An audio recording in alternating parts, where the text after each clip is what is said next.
Seryosohin nyo, dyan nakasalalay ang kapalaran nyo. Kaysa mag-major rebuild tayo, may maaalis, may madadagdag. 19 ang lamang natin, nagpabaya kayo.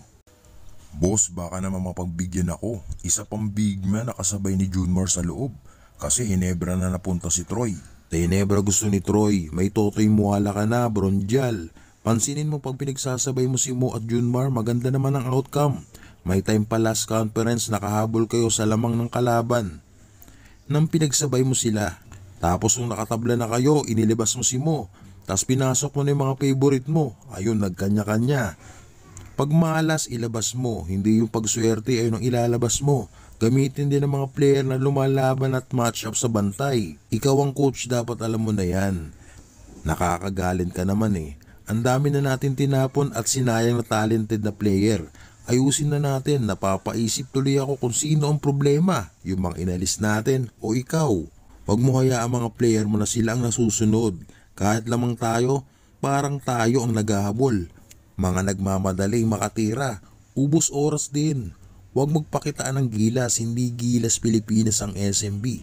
Kundi Birakel, ayan ang ipakita nyo sa akin. Ayos ba yun? O gusto mo si Poy Erm ipalit kay mo? Ok na yan boss, wag na yan. Baka magsakalan pa sila ni Jericho Cruz. Baka pwede palitan na agad natin si Miller. Baka di tayo umabot ng quarterfinals bago maging okay si Boatwright. Ok na yan Galent, Diyos ko diskarten mo na lang, kaya yan, nakakatambak pa nga kayo eh. Disiplina lang, sabihan mo sila wag pabida, alagaan ng kalamangan, gamitin natin ang mga bentahin natin. Nabawasan na tayo ng Manuel at Romeo, nadagdagan tayo, di mo naman masyado ginamit yung shooter natin si Kahilig nakaraan. Si Wami naman binabad mo, inararo naman ni Bolik, pinanood mo lang kaya ok na yan, diskarte na lang kulang. Sige boss, pero parang gusto ko ipalit si Junmar kay Balti. Galent, okay ka lang? O oras na para ipalit kita kay Kalbo?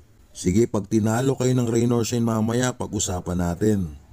Wag naman boss, bigyan mo pa ako ng 3 years. Magcha-champion na ulit tayo.